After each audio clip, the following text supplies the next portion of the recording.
Good morning students, welcome on YouTube channel value education. So आज हम बात करेंगे जो हमारा MPSC 001 है उसकी कई 7 के बारे में, जो कि है संयुक्त राज्य अमेरिका और यूरोपीय संघ। जैसा कि आपको पता ही है कि हम ऊपर जो हम विदेश नीति के बारे में बात करते आए हैं, और शायद आपको जो इसकी विदेश नीति के बारे में पूरा अंदाज़ा लग गया होगा। और जो हमारे नेहरू जी की नीति थी, गांधी जी की नीति थी, इंदिरा गांधी के जो विचार थे, वो सब चीज़ हमने ऊपर 6 यूनिट के अंदर डिस्कस कर लिया है। सो हम आज डिस्कस करेंगे यानी USA, यूनाइटेड स्टेट अमेरिका यानी कि संयुक्त राज्य अमेरिका और यूरोपीय संघ के बारे में। सो हमारा जो मोटो रहेगा वो आपको सरल भाषा में समझाना रहेगा, ताकि आप एग्ज़ाम में अच्छे से लिख पाए, आपकी समझ जो है वो विकसित हो पाए। सो सबसे पहले हम इसकी इकाई की रूपरेखा देख लेते हैं। सबसे पहले हम बात करेंगे इसकी प्रस्तावना की, फिर अमेरिका के साथ भारत के संबंध, उसमें 7 तरह के संबंध दिखाए हुए हैं। और फिर हम बात करेंगे यूरोपीय संघ के साथ भारत के संबंध, सारांश और अभ्यास। तो सबसे पहले हम बात करते हैं प्रस्तावना की। जैसे कि पता है कि आज की अंतर्राष्ट्रीय स्थिति में विश्व की अनेक बड़ी शक्तियों में अमेरिका और यूरोपीय संघ का विशिष्ट स्थान है।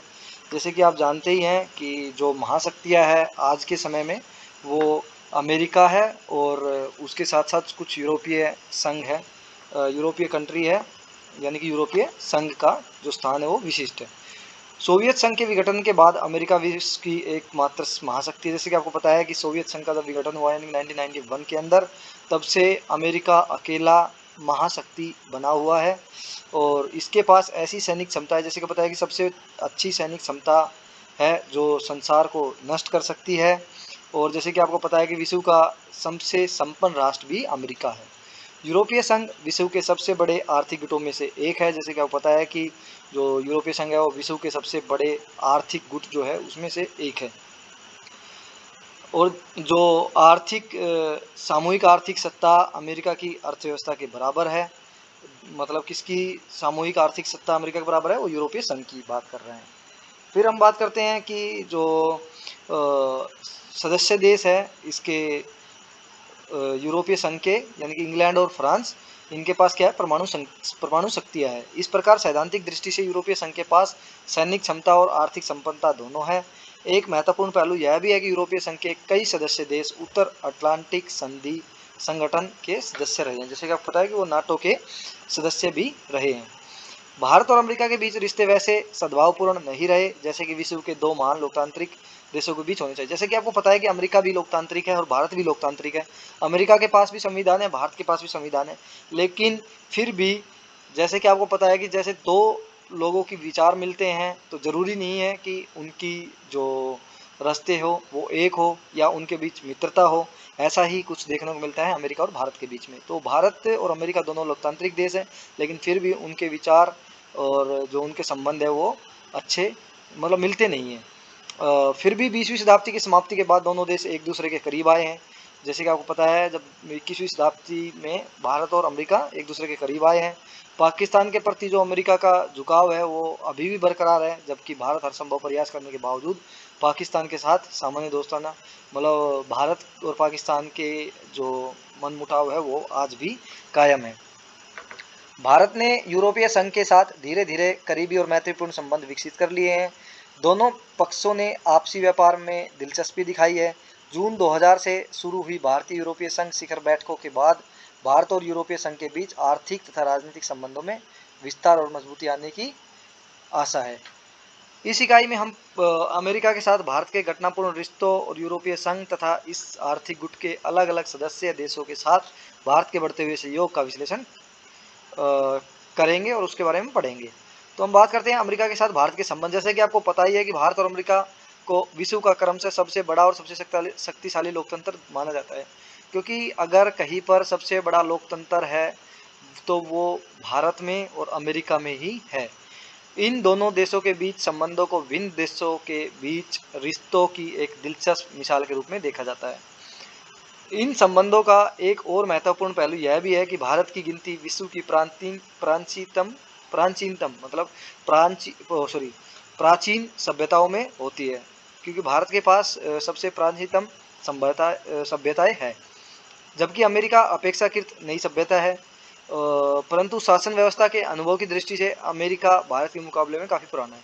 जैसे कि आपको पता है कि अगर शासन व्यवस्था देखी जाए तो अमेरिका की सबसे ज़्यादा पुरानी है, क्योंकि भारत की जो शासन व्यवस्था है वो 1947 में शुरू हुई थी, जब अंग्रेज़ों ने भारत को आज़ाद किया था, यानी कि स्वतंत्र राष्ट्र के रूप में जन्म लिया था। तब तक जो अमेरिका था वो 150 साल की उम्र अपनी पार कर चुका था, यानी कि भारत अमेरिका है वो 150 साल पहले से ही शासन चला रहा है अपने देश में। यही नहीं, भारत की स्वतंत्रता प्राप्ति तक विश्व की महाशक्ति भी बन चुका था। इस प्रकार सभ्यता, शासन व्यवस्था और सत्ता संचालन जैसे पहलुओं को देखते हुए विश्व इतिहास के जटिलतम द्विपक्षीय संबंधों को भारत और अमेरिका के बीच संबंधों में शामिल किया जा सकता है। स्वतंत्रता के बाद भारत ने न केवल दो शक्तिशाली गुटों में से किसी भी गुट में शामिल नहीं होने का फैसला किया, बल्कि गुट निरपेक्षता की नीति भी अपनानी थी। जैसे कि आपको पता है कि नेहरू जी की जो नीति थी, जो हमने ऊपर पढ़ी है गुट निरपेक्षता की, वही नीति नेहरू जी ने अपनाई थी। वो ना तो सोवियत संघ के साथ हुए, ना वो अमेरिका के साथ हुए।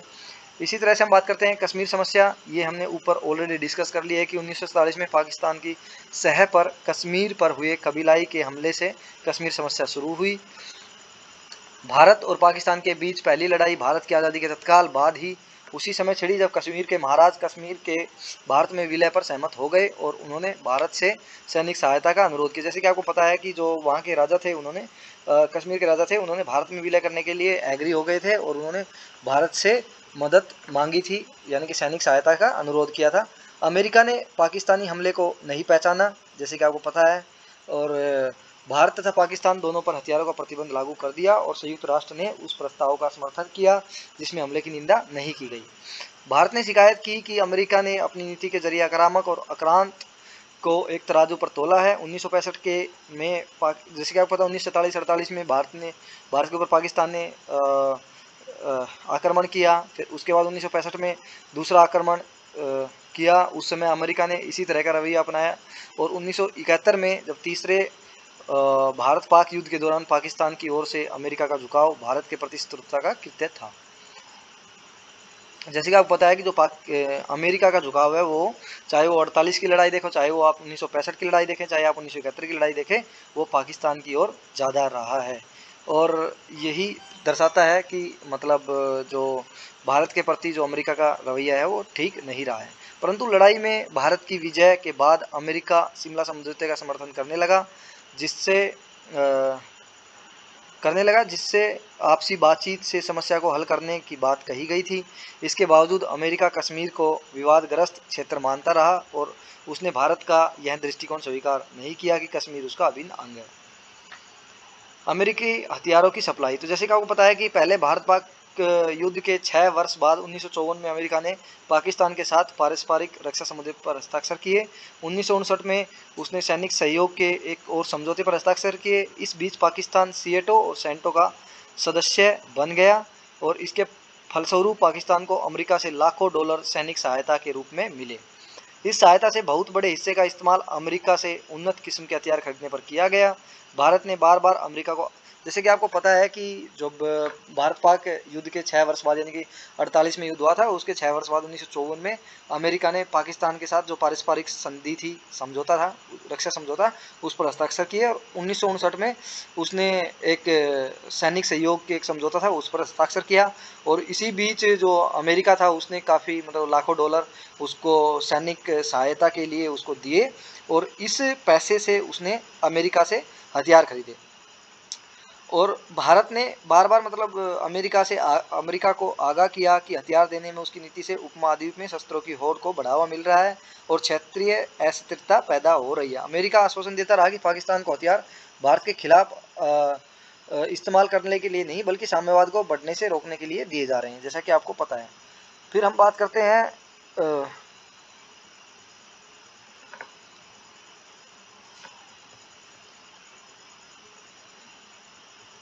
इसी तरह से बाकी हमने सब ऊपर बाकी क्लासों में पढ़ लिया है। तो शीत युद्ध के दौर में संबंधों का विकास कैसे हुआ, ये भी हमने ऊपर पढ़ लिया है। इसकी आप एक रीड ले सकते हैं। बाकी शीत युद्ध की समाप्ति के बाद के संबंध क्या है, और उसके बाद की बात करें तो परिवर्तन की शुरुआत कैसे हुई। इसी तरह से रक्षा सहयोग की बात करते हैं। पोखरण में जो परमाणु परीक्षण हुए थे उसके बारे में मतलब हम पढ़ सकते हैं। ये वो ऑलरेडी हमने ऊपर पढ़ा हुआ है। यूनिटी जो 6 थी, 5 थी और 4 थी, उसमें ये सब चीज़ हमने पढ़ रखी है। नई सहस्त्राब्दी में संबंध, मतलब भारत और अमेरिका के संबंधों पर छाए काले बादल जो भी थे वो सब चीज़ हमने पढ़ी हुई है। उसके बाद हम बात करते हैं 11 सितंबर को, और उसके बाद यानी कि 2001 में जब अमेरिका और पाकिस्तान के बीच दूरी बढ़ रही थी, जैसे कि आपको पता है कि अब मतलब 11 सितंबर 2001 में जो अमेरिका पर आतंकी हमले हुआ था उसने समूची दुनिया को दहला दिया, क्योंकि अमेरिका पाकिस्तान की मदद करता रहा है हमेशा ही, चाहे वो 1948 का युद्ध हो, चाहे वो 65 का युद्ध हो, चाहे वो 71 का युद्ध हो, उसने पाकिस्तान की मदद की है। जैसा कि आपको पता है कि उन्होंने 1954 में पाकिस्तान ने अमेरिका के साथ संधि की थी, समझौते पर हस्ताक्षर किए थे। और इसी प्रकार से जब आप देखोगे 1971 में जब भारत पाकिस्तान का युद्ध हुआ था, तब भी मतलब अमेरिका ने मतलब पाकिस्तान का साथ दिया है। इसी तरह से जब परंतु जब बुश ने अंतर्राष्ट्रीय आतंकवाद के खिलाफ संघर्ष में पाकिस्तान को अग्रणी देश बना दिया, तो भारत और अमेरिका के बीच भावी संबंधों को लेकर फिर से आकांक्षाएं प्रकट की जाने लगी। तो जब आप देखोगे कि भारत में आतंकवादी हमलों में वृद्धि हुई, और विशेषकर अक्टूबर 2001 में जम्मू कश्मीर विधानसभा और 13 दिसंबर 2001 को भारतीय संसद पर हमले के पाक समर्थित आतंकवादियों के असफल प्रयास के बाद भारत अमेरिकी संबंधों में कड़वाहट पैदा हो गई थी। तो इसी तरह से हम बात करते हैं नेक्स्ट टॉपिक की, यूरोपीय संघ के साथ भारत के संबंध। तो जैसे कि आपको पता ही है कि जब यूएसएसआर का संगठ मतलब विघटन हुआ था 1991 में, तो जो यूएसएसआर था वो विघटित होकर के देशों में टूट गया था, और इसी प्रकार से इसके बारे में हम चर्चा करते हैं। तो यूरोपीय संघ इस समय विश्व के सबसे सफल क्षेत्रीय संगठनों में से एक है। वह विश्व का सबसे बड़ा व्यापारिक गुट है, जो विश्व व्यापार में 5वें हिस्से के लिए जिम्मेदार है। तो जो टोटल हमारा विश्व व्यापार है उसका 5वां हिस्सा यूरोपीय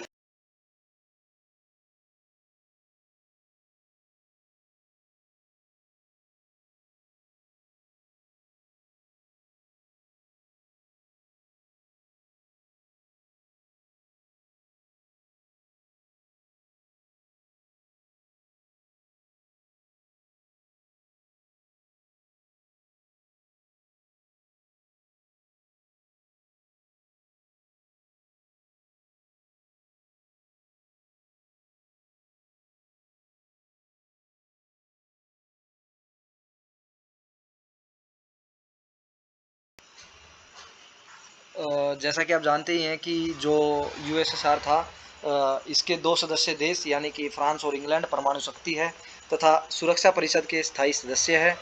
एक अन्य सदस्य देश अथवा जर्मनी सुरक्षा परिषद का विस्तार होने से